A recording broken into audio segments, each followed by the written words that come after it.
Galerinha, eu tô aqui fazendo mais um vídeo aqui, postando um código de spins aqui pra vocês aqui no canal. Vamos lá, o primeiro.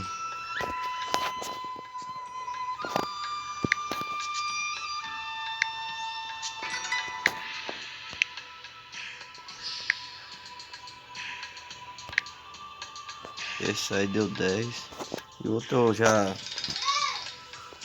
acabei usando pra testar aqui, pra ver se tava funcionando, e já foi lá. Eu já usei, outro deu 30 spins.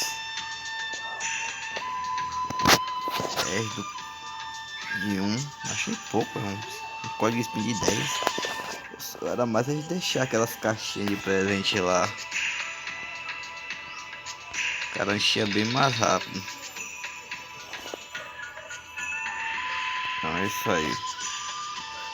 Eu já ficando por aqui. Tchau, gente. Ah, sim, só pra lembrar aí, se inscreve no canal aí, deixa o like aí pra ajudar o canal aí a subir.